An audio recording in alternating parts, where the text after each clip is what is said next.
Vienna is a city that takes itself seriously and has earned the right to.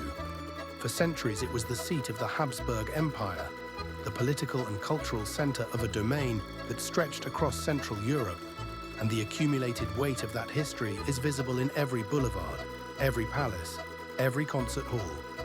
This is a city that produced Mozart, Beethoven, Schubert, Brahms, Mahler and Strauss. That gave the world psychoanalysis and the Vienna secession and the coffee house as a way of life. The grandeur is real, but so is the warmth beneath it. Vienna sits on the Danube in northeastern Austria, close to the borders of Slovakia, Hungary and the Czech Republic. It is well connected by air and by rail. The trains from Munich, Prague, Budapest and Zurich are fast and frequent. The city itself is organized in concentric rings, the innermost being the old town encircled by the Ringstrasse, the grand boulevard that replaced the medieval walls in the 19th century. The Ringstrasse is Vienna's architectural showcase, a continuous loop of monumental buildings: the State Opera House, the Parliament, the Rathaus, the Burgtheater, the Museum of Art History, and its twin, the Museum of Natural History. The buildings are enormous and deliberately impressive, each one a statement of imperial ambition rendered in stone. Walking the full ring takes about an hour and serves as a compressed introduction to the city's self-image. The Hofburg Palace, the Habsburgs' winter residence, occupies a vast complex in the heart of the old town.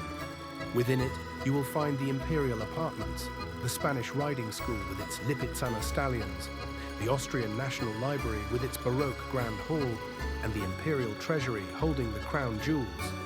Schönbrunn Palace, the summer residence, is a 20-minute metro ride away. A Baroque palace rivaling Versailles, set in formal gardens that climb a hillside to the Gloriette Pavilion, with its views across the city. But Vienna's deepest gift to the world is music. The Musikverein, home of the Vienna Philharmonic, has acoustics widely considered the finest in the world. The State Opera performs nearly every night of the season. On any given evening, there are dozens of classical concerts across the city, in churches, in palaces, in the concert halls. This is not a museum culture, this is a living tradition, performed at the highest level, accessible to anyone willing to queue for standing room tickets that cost less than a good meal. The Viennese coffee house is a UNESCO-listed cultural institution, and rightly so. A traditional Viennese coffee house is not a place for a quick espresso. It is a place to sit for hours with a single melange. The Viennese answer to cappuccino, a glass of water on the side, a newspaper on a wooden rack, and no one asking you to order anything more. Café Central, Café Sperl, Café Hawelka, each has its character, its regulars, its history. Viennese food is comfort refined. Wiener Schnitzel, pounded veal, breaded and fried until golden, served with a wedge of lemon and lingonberry jam, is the city's signature. Tafelspitz, boiled beef with apple horseradish cream, was Emperor Franz Joseph's daily lunch. The pastry tradition is elaborate.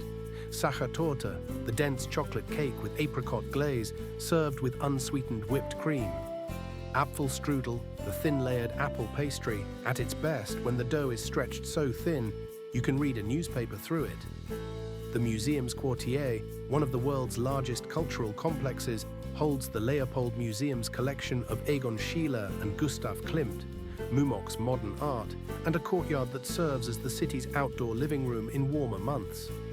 Klimt's painting, The Kiss, in the Belvedere Palace, is one of the most recognized artworks in the world, and seeing it in person, gold leaf shimmering, the intimacy startling at close range, is worth the visit alone. Vienna asks you to slow down, to sit in a coffee house, to listen to a symphony, to walk the ring at dusk when the buildings are lit and the city hums with a quiet, confident beauty. It is not a flashy city, it is a deep one,